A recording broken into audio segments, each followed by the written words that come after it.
अस्सलाम वालेकुम, मैं हूं रेहान तारिक और आप देख रहे हैं 10 तक। पाकिस्तान का सफारती खेल में कामयाबी के झंडे गाड़ने का सिलसिला जोरों शोर से जारी है और अब दुनिया इस हकीकत को तस्लीम कर चुकी है कि पाकिस्तान की सफारतकारी का कोई सानी नहीं। खासतौर पर ईरान और अमेरिका के दरमियान जिस तरह पाकिस्तान ने एक मौसर, बैलेंस्ड और बाएतमाद पुल का किरदार अदा किया, वो अपनी मिसाल आप है। और एक ऐसे वक्त में जब खित्ता शदीद कशीदगी, जंगी खदशात और गैर यकीनी सूरत हाल का शिकार है, पाकिस्तान ने न सिर्फ दोनों ममालिक को मुज़ाकरात की मेज़ पर लाने में कलीदी किरदार अदा किया बल्कि एक ऐसा माहौल भी पैदा किया जहां दोनों फरीकैन के दरमियान बातचीत मुमकिन हो सकी। अब भी पाकिस्तान के सिविल और मिलिट्री क़यादत इन कोशिशों में दिन रात एक किए हुए है कि गुज़श्ता मुज़ाकरात में जिन नुकात पर इत्तफ़ाक़ राय नहीं हो सका, उन काबिल अमल उनका हल निकाला जाए ताकि कशीदगी को मुकम्मल तौर पर ख़त्म किया जा सके। यही वजह है कि अब अमरीकी हुकूमत हो या अमरीकी मीडिया, दोनों इस्लामाबाद में मुज़ाकरात के दूसरे राउंड की बात कर रहे हैं। ये सूरत हाल इस बात का वाज़ेह सबूत है कि पाकिस्तान आलमी सफारती सतह पर एक काबिल एतमाद सालिस के तौर पर अपनी जगह मजबूत कर चुका है। अमरीकी मीडिया का बड़ा दावा यह है कि जुमेरात को ईरान और अमरीका के दरमियान इस्लामाबाद में एक अहम बैठक हो सकती है। रिपोर्ट्स के मुताबिक मुज़ाकरात के दूसरे दौर के लिए इस्लामाबाद समेत दीगर मकामात के इंतखाब पर गौर किया जा रहा है। ताहम इस्लामाबाद को खास अहमियत हासिल है। इसकी वजह पाकिस्तान का गैर जानिबदार किरदार, मुतवाज़न पॉलिसी और दोनों फरीकैन का इस पर मुकम्मल एतमाद है। जबकि दूसरी जानिब ये खबर भी सामने आ रही है कि किसी हतमी मुआहदे तक पहुँचने के लिए दोनों फरीकैन के दरमियान पसे पर्दा मुज़ाकरात का सिलसिला जारी है ताकि इख्तलाफात को ख़त्म करके जंग के इम्कानात को मुकम्मल तौर पर रोका जा सके। और नायब अमरीकी सदर जेडी वैंस भी पसे पर्दा जारी मुज़ाकरात का इकरार कर रहे हैं और इस तनाजुर में वो फील्ड मार्शल सईद आसिम मुनीर और वज़ीर आज़म शहबाज शरीफ के किरदार को तस्लीम कर रहे हैं। ताहम वो ये भी वाज़ेह कर रहे हैं कि मुज़ाकरात के दूसरे मरहले का फैसला तेहरान के हाथ में है। जेडी वैंस का मजीद कहना है कि ईरान को अमरीकी मुतालिबात को तस्लीम खास तौर पर अपने जौहरी प्रोग्राम के हवाले से उसको लचक दिखाना होगी। अब जेडी वैंस के बयान से यह तासुर मजीद मजबूत होता है कि पाकिस्तान एक बार फिर आलमी अमन के लिए मरकज़ निगाह बनने जा रहा है। इस हवाले से बरतानवी खबर रसाई इदारे रॉयटर्स की रिपोर्ट नहायत अहम है। रॉयटर्स की जो रिपोर्ट सामने आई है उसके मुताबिक ज़राए का कहना है कि अमरीका और ईरान के वफूद रवा हफ्ते अमन मुज़ाकरात के लिए दोबारा इस्लामाबाद आ सकते हैं। यहाँ तक कि पाकिस्तान में ईरानी सफारत खाने के एक एहलकार ने भी रॉयटर्स से गुफ्तगू में इस बात की तस्दीक की है कि मुज़ाकरात का अगला दौर इसी हफ्ते या अगले हफ्ते के आगाज़ में मुतवक्के है। अब यह रिपोर्ट वाज़ेह करती है कि इस्लामाबाद एक फ़ाल सफारती मरकज़ के तौर पर उभर रहा है। और इसी तनाजुर में अमरीकी रिपब्लिकन रहनुमा साजिद तारड़ की एक अहम ट्वीट भी सामने आई है जिसमें उन्होंने कहा है कि इस्लामाबाद में मुमकिन मुआहदे को हतमी शक्ल देने के लिए अमरीकी सदर डोनाल्ड ट्रंप पाकिस्तान का दौरा कर सकते हैं। अगर इस दावे को संजीदगी से लिया जाए तो ये एक गैर मामूली सफारती पेशरफ्त साबित हो सकती है। अगर अमरीकी सदर ट्रंप वाकई पाकिस्तान आते हैं तो मुज़ाकरात की नौइयत और रफ्तार दोनों बदल सकती हैं। अमूमन ऐसे आला सतही दौरे इस बात की निशानदेही करते हैं कि फरीकैन किसी हतमी नतीजे के करीब पहुंच चुके हैं। ऐसे में ट्रंप की मुज़ाकरात में बराह रास्त मौजूदगी मुज़ाकरात को न सिर्फ तेज़ कर सकती है बल्कि एक मजबूत सियासी पैगाम भी दे सकती है कि अमरीका इस तनाज़े को संजीदगी से हल करना चाहता है। और ट्रंप का मुमकिन तौर पर बज़ाते खुद पाकिस्तान आना पाकिस्तान की सफारतकारी के पलड़े को मजीद भारी कर सकता है। इससे आलमी सतह पर पाकिस्तान का इमेज एक अमन साज मुल्क के तौर पर मजीद मजबूत होगा और मुस्तकबिल में भी ऐसे हसास मामलात में पाकिस्तान को मरकज़ी किरदार अदा दिया जा सकता है। लेकिन दूसरी जानिब ट्रंप की जारहाना सफारती हिकमत अमली मुज़ाकरात को पेचीदा भी बना सकती है। इसलिए ये मुमकिन दौरा एक मौका होने के साथ साथ एक इम्तहान भी साबित हो सकता है। अब अहम सवाल यह है कि क्या मुज़ाकरात अगले राउंड में कोई हतमी हल निकाल सकेंगे। ये सवाल इसलिए भी अहम है क्योंकि इस वक्त ईरान के एटमी प्रोग्राम और आबनाए हुर्मुज़ के मामले पर ईरान और अमरीका के दरमियान कशीदगी में इजाफा हो रहा है। अमरीकी सदर मुसलसल ईरान को कमज़ोर जाहिर करते हुए ये तासुर दे रहे हैं कि ईरान शिद्दत के साथ किसी डील का ख्वाहिशमंद है, लेकिन साथ ही वो ये शर्त भी आयद की मुआहदे के लिए ईरान को अपने एटमी प्रोग्राम से दस्तबरदार होना होगा। अब ट्रंप के बयानात को मौजूदा सूरत हाल के साथ जोड़ा जाए तो वाज़ेह होता है कि ईरान और अमरीका इस वक्त दो बड़े तनाज़ात यानी एटमी प्रोग्राम और अपना हुर्मुज़ के मामले पर आमने सामने खड़े हैं। ईरान अपने दिफाई और स्ट्रेटेजिक मफादात से पीछे हटने को तैयार नहीं है, जबकि अमरीका खित्ते में अपनी बरतरी और सिक्योरिटी मफादात को यकीनी बनाना चाहता है। इसी तनाजुर में अमरीकी अखबार न्यूयॉर्क टाइम्स की एक अहम रिपोर्ट भी सामने आई है जिसमें अमरीकी अखबार की जानिब से यह दावा किया गया है कि ईरान ने अपनी जौहरी सरगर्मियां 5 साल तक मुअत्तल करने की तजवीज़ दी, जबकि रिपोर्ट के मुताबिक अमरीका ने ईरानी पेशकश मुस्तरद करते हुए 20 साल की मुअत्तली पर इसरार किया। अब अमरीकी अखबार की इस रिपोर्ट को देखा जाए तो यह वाज़ेह होता है कि दोनों फरीकैन के दरमियान बुनियादी इख्तलाफात अब भी मौजूद हैं। ईरान की अपनी जौहरी सरगर्मियां 5 साल के लिए मुअत्तल करने की पेशकश एक दरमियानी रास्ता हो सकती है जिससे एतमाद साजी का अमल शुरू हो सकता था, लेकिन अमरीका का 20 साल मुअत्तली पर इसरार यह जाहिर करता है कि वो ईरान के एटमी प्रोग्राम को तवील मुद्दत के लिए मुकम्मल तौर पर महदूद करना चाहता है। यही वो बुनियादी इख्तलाफ है जो मुज़ाकरात को पेचीदा बना रहा है। एक तरफ ईरान अपनी खुद मुख्तारी और दिफाई सलाहियत पर समझौता नहीं करना चाहता, जबकि दूसरी जानिब अमेरिका किसी भी मुमकिन खतरे को मुकम्मल तौर पर ख़त्म करना चाहता है। अंजा साकिब साहिबा सिक्योरिटी एक्सपर्ट है, इस वक्त हमारे साथ मौजूद हैं। अस्सलाम वालेकुम, बहुत बहुत शुक्रिया, thank you very much for joining us. ये जो खबरें हैं जुमेरात को दूसरा राउंड शुरू हो सकता है, बारकैफ हतमी तौर पर तो नहीं कहा जा सकता, लेकिन positive signs are there. Pakistan की मीडिएशन को इस ग्लोबली फ्रेगमेंटेड लैंडस्केप पे पाकिस्तान के ब्रिज बिल्डर होने के रोल को पूरी दुनिया एक्नॉलेज कर रही है, including US and including even Tehran. तो आप क्या देख रही हैं? यानी जो फर्स्ट राउंड है, बज़ाहिर तो उसमें ये देखने को मिला कि मुज़ाकरात नाकाम हो गए हैं, लेकिन मेजर ब्रेक थ्रूज तो अपनी जगह पे मौजूद हैं जो रास्ता पेव कर हमवार कर रहे हैं सेकेंड राउंड के लिए।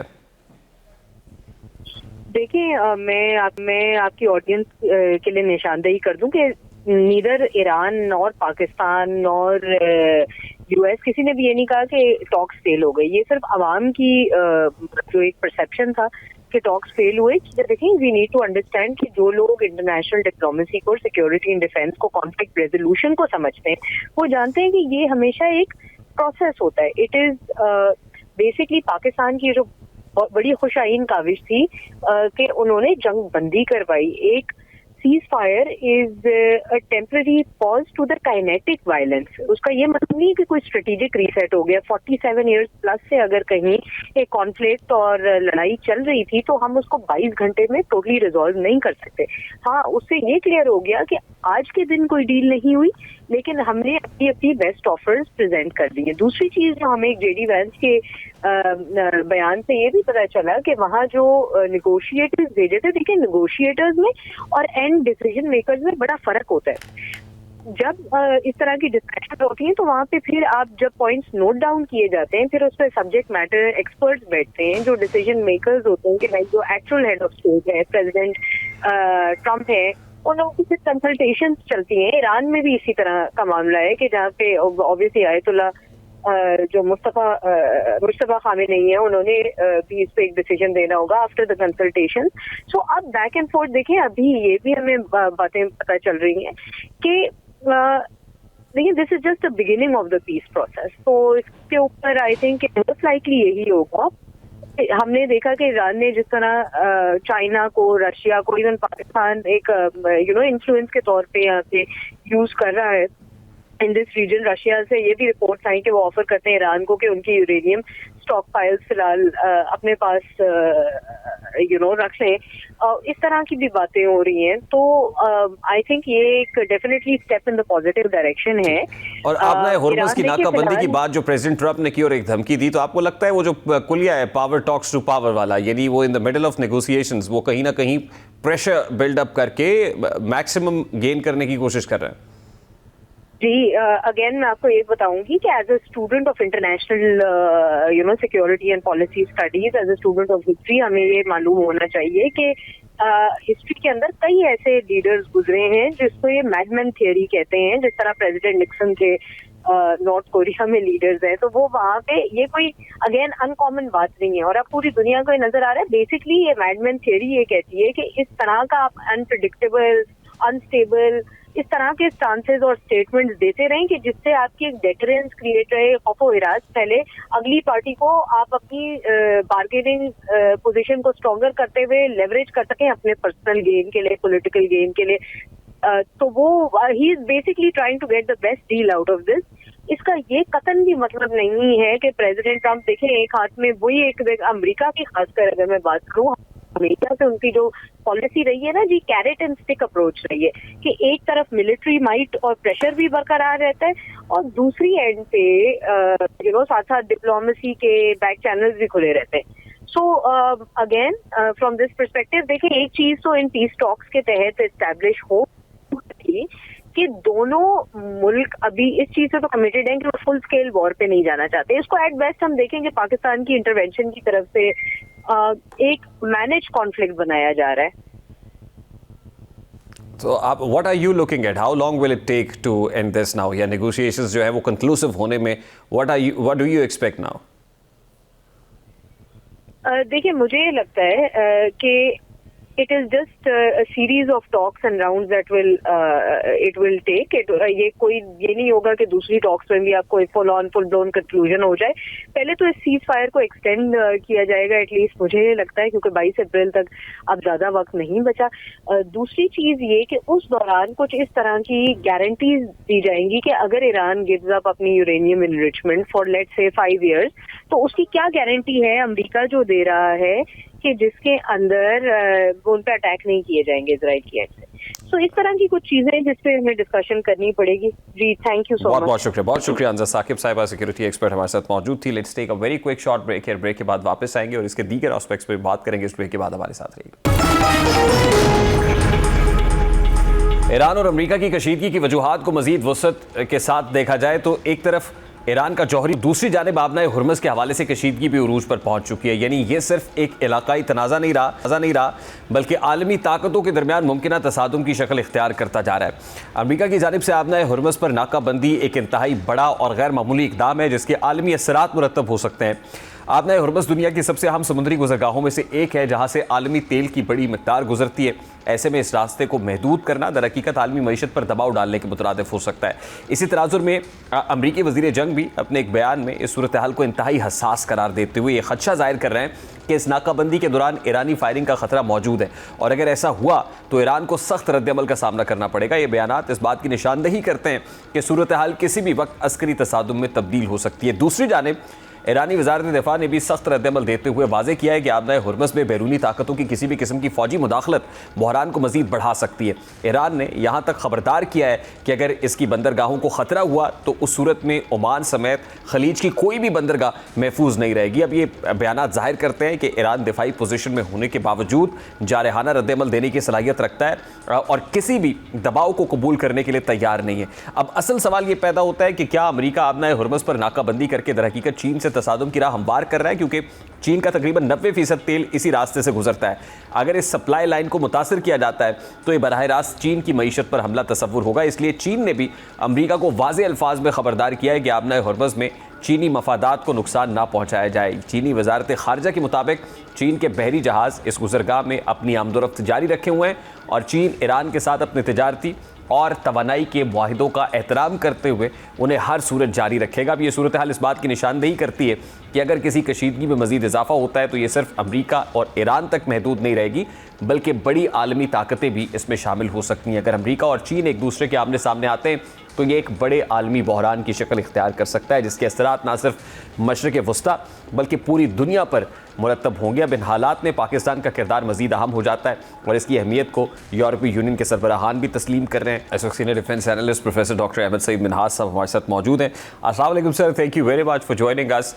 हालात यकीनन अपनी जगह पर संगीनी भी इख्तियार कर सकते हैं और फिर जो डेलिकेसी ऑफ द मैटर है वो भी अपनी जगह पर मौजूद है. ऐसे में सेकेंड राउंड्स ऑफ डिस्कशन की बात हो रही है और उसमें भी पाकिस्तान का किरदार को एक्नॉलेज किया जा रहा है. वो मुसलमा है इर्रेस्पेक्टिव ऑफ द फैक्ट कि वो पाकिस्तान में होते हैं या फिर किसी और जगह पे होते हैं, लेकिन ज़ाहिर है उसी सिलसिले की एक कड़ी है, वो एक इनिशिएटिव है जो पाकिस्तान ने लिया और सीज़ फायर जो है वो अमल में आ सका. लेकिन at this point in time दोनों फरीकैन की जानिब से एक बार फिर जारहाना स्टेटमेंट्स दिए जा रहे हैं. ये जारहाना स्टेटमेंट्स बारगेनिंग पोजीशन को बेहतर बनाने के लिए हैं या आपको लगता है कि फर्स्ट राउंड के अंदर जो कुछ हुआ उसमें कोई ऐसे अचीवेबल्स नहीं थे जिसके बाद दोबारा से जंगी दहाने पे खड़े हैं दोनों?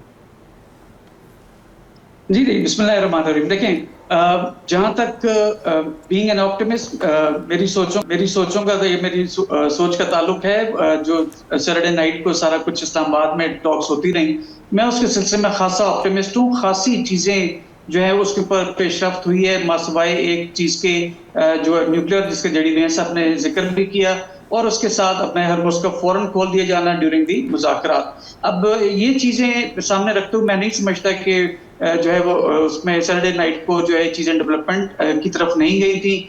हाँ, ये ज़रूर है कि इस वक्त बार्गेनिंग पोजीशन को स्ट्रेंथन करने के लिए और as a bargaining chip use करने के लिए ये जो फॉरवर्ड लीनिंग की है अमेरिकन नेवी ने टूवर्ड्स जो है ये अपने हरमुज़ की जानिब इंडियन ओशन में, वहाँ पर चीज़ें कुछ इवॉल्व हो रही हैं.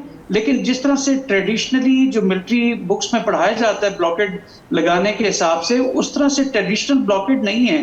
हाँ, ये ज़रूर है कि उनकी एक ऑफेंसिव मैनूवर्स वहाँ पे हो रहे हैं, लेकिन अभी तक उन्होंने किसी शिप को उस तरह से चेक नहीं किया। ये थोड़ी सी अलार्मिंग है कि जो चाइना है वो खुल के कभी भी पोजीशन नहीं लेता, लेकिन पिछले 3 दिनों के अंदर जिस तरह से उसने पहले ओपनली डिनाई किया, सख्ती से डिनाई किया अमेरिकन इल्जाम को कि उनको चाइनीज जो हथियार मुहैया कर रहे हैं, ये मिसाइल्स दे रहे हैं, उसको ओपनली उन्होंने डिनाई किया, वन। और सेकेंडली आज जो रेड लाइंस बताई गई हैं इसकी चाइनीज फॉरेन मिनिस्ट्री की जानिब से, वो थोड़ा सा एक अलार्मिंग है कि चाइनीज ने अपनी जो एक ट्रेडिशनली नॉर्म के मुताबिक वो पीछे रहते हुए बातचीत सिग्नलिंग के जरिए करता है, वो ओपन स्टेटमेंट्स दे रहा है। अब जो 4 उन्होंने लाएमल्ट दिए 4 पॉइंटर के, जिसमें उन्होंने पीसफुल कोएग्जिस्टेंस की बात की है, सोवरेनिटी को रिस्पेक्ट करने की बात की है, इंटरनेशनल लॉ को जो है उसको रिस्पेक्ट करने की बात की, और चौथा ये कि आप डेवलपमेंट के ऊपर काम करें ना कि तबाही की तरफ। तो ये चारों चीजें ईरान के फेवर में जाती हैं। क्या अमेरिकन इसको देखेंगे? मैं समझता हूँ कि अगेन शायद अमेरिकन इसको भी एज एन अपॉर्चुनिटी के तौर पे यूज करते हुए, जो एक रशियन टीवी ने कुछ खबर दी है, कुछ राइटर ने भी कहा है कि जुमेरात को शायद पाकिस्तान में दोबारा से सेकंड टियर लेवल की जो है वो एक डायलॉग होने जा रहे हैं, ताकि दोबारा से टॉप टियर के लोग आए और एक एग्रीमेंट के ऊपर पहुंचे। एकदम से एग्रीमेंट हो नहीं सकता था, बिकॉज मीडिएशन या नेगोशिएशंस जो होती हैं वो एक दिन का इवेंट नहीं होता, वो प्रोसेस है। प्रोसेस किस चीज का? कि जो ट्रस्ट बिल्डिंग है, जो कॉन्फिडेंस बिल्डिंग मैयर है, उसको बेसिकली उन्होंने उसके लिए आइस मेल्टिंग करनी होती है, और ये आइस वो वाली मेल्ट करनी है जो एक ग्लेशियर की सूरत इख्तियार कर चुका है पिछले 47 साल की, जो एक कोल्ड वॉर काइंड ऑफ चीज है बिटवीन यूएस और ईरान। तो इस वक्त अगर आप कहें कि हालात बहुत पेचीदे हैं, बिल्कुल हैं, लेकिन इससे पहले प्रेसिडेंट ट्रम्प जो तो सिविलाइजेशन को उड़ाने की बात कर चुके हैं, वो तो टोटल सरेंडर मांग रहे थे। तो लिहाजा अगर वहां से उन्होंने साइड स्टेपिंग की है या थोड़ा सा बैक अपनी पोजीशन से पीछे हटे हैं, तो इत्मीनान रखें, पाकिस्तान ने पहले भी, अब भी और मुस्तकबिल में भी इंशाअल्लाह ताला अपनी सफारतकारी के जरिए, अपनी मिलिट्री और जो पॉलिटिकल लीडरशिप है उसकी मदद से इंशाअल्लाह ताला, और मॉरल ग्राउंड जो हमने हायर लेवल पे अचीव किए हैं, इस पर पूरी दुनिया में पाकिस्तान हो रहा है, उसको इस्तेमाल करते हुए जो ट्रस्ट हम पे अमेरिकन भी कर रहे हैं और हम कर रहे हैं, मेरे ख्याल में हम इसके अंदर बेहतर तौर पे कार्रवाई कर सकते हैं। तो लिहाजा इसको एज अ बार्गेनिंग चिप के तौर पे देखें अमेरिकन की जानिब से, ना कि वो इस तरह की पोजीशन के जिसमें वो अपने नेटो कंट्रीज जितने यूरोपियन यूनियन के ममालिक हैं उनको भी नाराज करें, मिडल ईस्ट के ममालिक को भी नाराज करें। क्वाड तो वैसे ही जो है उसकी हैसियत ही कोई नहीं रह गई। तो ओवरऑल देखें तो कल जो फ्रेंच जो गवर्नमेंट है उसने कहा है कि हम ऑनलाइन एक बड़ी मीटिंग बुलाएंगे जिसमें सारी ताकतों को बिठा के ये जो ब्लॉकेट की बात कर रहा है प्रेसिडेंट ट्रंप, इसके मुतालिक वो एक पोजीशन लेंगे। तो लिहाजा फर्दर डाइल्यूट हो जाएगी प्रेसिडेंट ट्रंप की पोजीशन। पीछे डोमेस्टिकली देखें बैक होम तो करोड़ों लोग उसके खिलाफ मुजाहरे कर रहे हैं। जो एक डीप स्टेट की स्टेटस था वहां पे वो खासी डाइल्यूट हो चुकी। जिस तरह से डेमोक्रेट्स इस वक्त रिपब्लिकन्स के ऊपर जो है वो चढ़ाई किए हुए हैं, और नवंबर में जो मिड टर्म इलेक्शंस होने हैं उसमें प्रेसिडेंट ट्रंप की जो शिकस्त है वो ऑलमोस्ट वहां के एनालिस्ट कह रहे हैं कि वो यकीनी है। लेकिन चूंकि चीजें इवॉल्व हो रही हैं, we can not take a position. लेकिन आप ये देखें पाकिस्तान के प्राइम मिनिस्टर जल्द ही अभी सऊदी अरब का और कतर का दौरा भी करने जा रहे हैं ताकि वो मजीद बैठ के चीजों को जो है वो स्ट्रीमलाइन कर सकें, ताकि जुमेरात को या फॉर दैट मैटर जुम्मा या हफ्ते को इन्हीं दिनों के अंदर सेकंड टियर की लीडरशिप जो टेक्निकल ग्रुप के ऊपर या वर्किंग ग्रुप के ऊपर सिचुएशन बड़ी तेजी से डेवलप हो रही है, बड़ी इवॉल्विंग सिचुएशन है, और इस सिचुएशन के अंदर बज़ाहिर ये लगता है कि America just wants to get away with this. America तो इससे जान छुड़ाना चाहता है, लेकिन उसके साथ साथ वो ये भी कह रहे हैं कि बॉल अब ईरान के कोर्ट में है, और as far as Iran is concern तो ईरानियन साइड ये चाहती है कि जुज़ वक्ती हल ना निकाला जाए बल्कि कुल वक्ती कोई सोल्यूशन निकाला जाए। वो जाहिर है वो जौहरी प्रोग्राम को 5 साल की बात हो रही है, वो 40 साल कह रहे हैं। तो यूं लगता है कि जैसे ईरान इस सिचुएशन को कैपिटलाइज करना चाहता है for a long term solution. तो क्या वाकई अब ये ईरान ने तय करना है कि वो बार्गेनिंग के अंदर कितना जो है कितने पे राजी हो जाता है? देखिए, दोनों फ्रीकैन ने कहा कि बॉल जो है दूसरी फ्री के कोर्ट के अंदर है, ठीक है। दोनों ने, एक ने 15 पॉइंट दिए, ईरान ने 10 पॉइंट दिए, डिस्कशंस हुई। लेकिन ईरानियंस ने या अमेरिकन ने ये नहीं कहा कि टॉक्स हमारी फेल होगी, कोई मैक्सिमलिस्ट पोजीशन नहीं ली गई, बल्कि ईरानियंस ने बड़ी ग्रेसफुली शिकायत की कि यूएस हमारा एतमाद जीतने में यानी कॉन्फिडेंस बिल्ड करने में नाकाम रहा। अब इसकी हिस्ट्री अगर आप देखें 2013 से लेकर 15 तक नेगोशिएट होता है joint comprehensive plan of action JCPOA, और वो जब प्रेसिडेंट ट्रंप आते हैं जो कि 2030 तक चलना था उसको आके 2017-18 में उसको फारिग कर देते हैं। तो लिहाजा इनकी जो मिसट्रस्ट की हिस्ट्री है, जो ह्यूरिस्टिक्स हैं, वो ऐसे नहीं है कि उसके ऊपर ईरानियंस आराम से यकीन कर लें। तो लिहाजा इन तमाम चीजों के तनाजर में मैं समझता हूँ कि ये भी खासा क्वेश्चन है।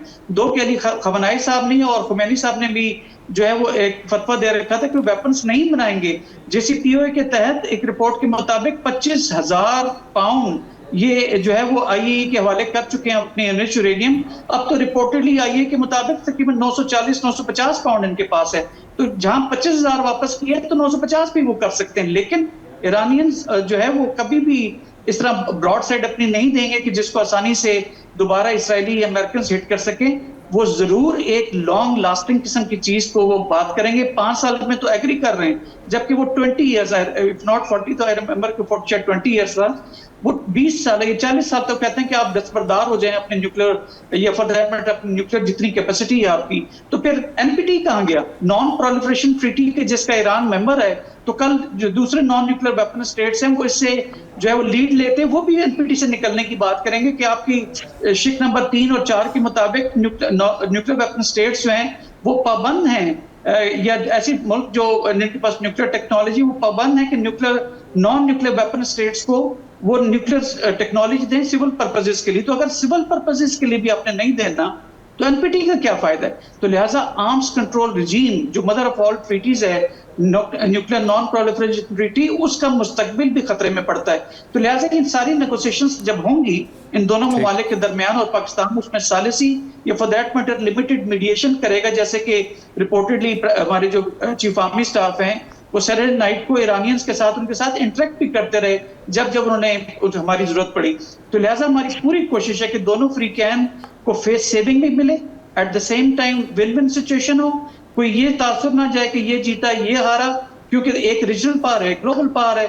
तो इस तरह से पाकिस्तान एक दरमियानी रास्ता निकालते हुए जो कि दुनिया के फेवर में, इस रीजन के फेवर में, पाकिस्तान के फेवर में, तो लिहाजा एक म्यूचुअल पोजीशन निकलेगी।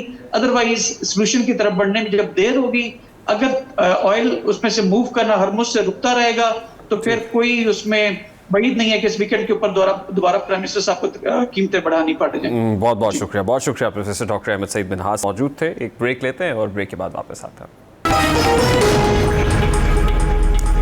पाकिस्तान सुपर लीग ना सिर्फ एक क्रिकेट टूर्नामेंट है बल्कि ये कौमी जज्बे, मईशत और पाकिस्तान के सॉफ्ट इमेज का एक मजबूत इजहार बन चुकी है। मौजूदा हालात में जब खित्ते में कशीदगी और सिक्योरिटी खदशात के पेश नज़र इब्तदा में शायकीन को स्टेडियम से दूर रखा गया तो ये फैसला वक्ती तौर पर नागुज़ीर था। ताहम अब हालात में बेहतरी और एतमाद की बहाली के साथ इस बात पर संजीदगी से गौर किया जा रहा है कि शायकीन को दोबारा स्टेडियम आने की इजाज़त दी जाए। इस हवाले से chairman Pakistan cricket board Mohsin Naqvi ने मीडिया से बात करते हुए वाज़ेह किया है कि पाकिस्तान में इस वक्त ऐसा कोई बड़ा मसला मौजूद नहीं जो इवेंट के इनेकाद में रुकावट बन सके और PSL का कामयाब इनेकाद दर हकीकत सिक्योरिटी इदारों की बड़ी कामयाबी का मज़हर है। चेयरमैन PCB का मजीद अहम बात करते हुए कहना था कि शायकीन को स्टेडियम में इजाज़त देने के लिए वो वज़ीर आज़म पाकिस्तान से भी मुशावरत करेंगे ताकि इस फैसले को बाकायदा और महफूज अंदाज में अमली शक्ल दी जा सके। चेयरमैन PCB मोहसिन नकवी का मौक़िफ़ दरअसल एक मुतवाज़न हिकमत अमली की अक्कासी करता है। एक तरफ वो रियासती पॉलिसी और सिक्योरिटी इदारों के साथ मुकम्मल हमआहंगी को यकीनी बना रहे हैं, जबकि दूसरी जानिब PSL के असल हुस्न यानी अवामी शिरकत को बहाल करने की कोशिश भी कर रहे हैं। शायकीन की स्टेडियम में वापसी न सिर्फ इवेंट के माहौल को जिंदा करेगी बल्कि खिलाड़ियों की कारकर्दगी पर भी मस्बत असर डालेगी, क्योंकि खाली स्टेडियम और भरे हुए स्टेडियम के माहौल में वाज़ेह फ़र्क होता है। अगर शायकीन को क्रिकेट स्टेडियम में PSL मैचेस देखने की इजाज़त मिल जाती है तो यह फैसला सिर्फ खेल तक महदूद नहीं होगा बल्कि इसके गहरी समाजी और माशी असरात भी रूनुमा होंगे, क्योंकि स्टेडियम्स में शायकीन की मौजूदगी मकामी कारोबार, होटल्स, ट्रांसपोर्ट और दीगर शोबों को भी मुतहर्रिक करेगी। इसके साथ साथ दुनिया को एक वाज़ेह पैगाम भी जाएगा कि पाकिस्तान एक महफूज और पुरअमन मुल्क है। अभी एक ब्रेक लेते हैं और ब्रेक के बाद वापस आते हैं। एक और इंपॉर्टेंट स्टोरी के बाद हमारे साथ पाकिस्तान की डिजिटल मईशत एक नए मोड़ में दाखिल होती दिखाई दे रही है, जहां आलमी सतह की कंपनी अली बाबा ग्रुप की पाकिस्तान में एंट्री महज एक कारोबारी पेशरफ नहीं बल्कि एक बड़े माशी रुझान की अक्कासी भी कर रही है। आप जैसे कि security and exchange commission of Pakistan की जानिब से अली बाबा की जेली कंपनी को कोटेक को नॉन बैंकिंग फाइनेंस कंपनी का लाइसेंस जारी होना इस बात की निशानदेही करता है कि पाकिस्तान अब रिवायती बैंककारी से हटकर डिजिटल फाइनेंस के नए मॉडल्स की तरफ बढ़ रहा है। अगर इस पेशरफ्त को गहराई में देखा जाए तो ये बुनियादी तौर पर पहले खरीदें फिर अदा करे का तस्वुर है, यानी किस्तों पर ख़रीदारी के तस्वुर को फ़रोग़ देने की एक कोशिश है जो दुनिया के कई ममालिक में तेज़ी से मकबूल हो रहा है। पाकिस्तान जैसे मुल्क में जहां बड़ी आबादी बैंकारी निज़ाम से मुकम्मल तौर पर मुंसलिक नहीं, ये मॉडल माली शमूलियत को बढ़ाने में अहम किरदार अदा कर सकता है। ख़ास तौर पर नौजवान फ्रीलांसर्स और छोटे कारोबार जो रिवायती कर्ज़ों तक आसानी से रसाई हासिल नहीं कर पाते, उनके लिए ये एक मुतबादिल रास्ता बन सकता है। लेकिन इसके साथ कुछ अहम सवालात भी जन्म लेते हैं। सबसे पहला ये सवाल उठता है कि क्या पाकिस्तान को सारिफ मार्केट यानी कंज्यूमर मार्केट इस मॉडल के लिए तैयार भी है, क्योंकि किस्तों पर ख़रीदारी की सहूलत जहाँ ख़रीदारी को आसान बनाती है, वहीं गैर ज़िम्मेदाराना इस्तेमाल की सूरत में कर्ज़ों के बोझ में भी इजाफा कर सकती है। तरक्की पजीर मईशतों में अक्सर देखा गया है कि मालियाती आगाही की कमी ऐसे मॉडल्स को ख़तरनाक भी बना देती है। जबकि दूसरा अहम पहलू मकामी ई कॉमर्स और फिनटेक कंपनीज़ पर इसके असरात का है। आलमी कंपनी की आमद यकीनी तौर पर मुकाबला बढ़ाएगी, जो एक मस्बत पहलू है क्योंकि इससे जिद्दत और सर्विस के मयार में बेहतरी आती है। लेकिन दूसरी जानिब मकामी स्टार्टअप्स के लिए ये एक चैलेंज भी बन सकता है, क्योंकि वो सरमाया, टेक्नोलॉजी और स्केल के लिहाज से आलमी कंपनीज़ का मुकाबला करने में मुश्किलात का शिकार हो सकते हैं। इसके अलावा ये पेशरफ्त पाकिस्तान में रेगुलेटरी फ्रेमवर्क की मजबूती का भी इम्तहान होगी।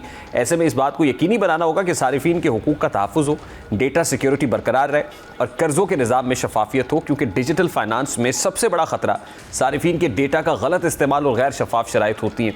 एक और अहम पहलू बैरूनी सरमायाकारी का भी है। अगर अली बाबा ग्रुप वाकई पाकिस्तान में बराह रास्त सरमायाकारी करता है तो ये दीगर आलमी सरमायाकारों के लिए भी एक मस्बत इशारा हो सकता है। इससे न सिर्फ ज़र मुबादला में इजाफा हो सकता है बल्कि रोज़गार के नए मौके भी पैदा हो सकते हैं। लेकिन इसके लिए ये ज़रूरी है कि पाकिस्तान का माशी और पॉलिसी माहौल मुस्तहकम रहे ताकि सरमायाकारों का एतमाद बरकरार रखा जा सके। यानी देखा जाए तो ये पेशरफ्त पाकिस्तान के डिजिटल और मालियाती मईशत के लिए एक मौका भी है और एक आजमाइश भी है। अगर इसे दुरुस्त रेगुलेशन, मालियाती आगाही और मकामी सनत के तहफ़्फ़ुज़ के साथ आगे बढ़ाया जाए तो ये मुल्क में एक नए माशी बाब का आगाज़ बन सकती है। लेकिन अगर इन पहलुओं को नज़रअंदाज किया गया तो यही मॉडल माशी अदम तवाज़ुन और सारिफीन के लिए मसाइल का बाइस भी बन सकता है। प्रोग्राम का वक्त अपने इख्तिताम को पहुँचा। आपसे मुलाकात होगी इंशाअल्लाह कल। अल्लाह हाफ़िज़।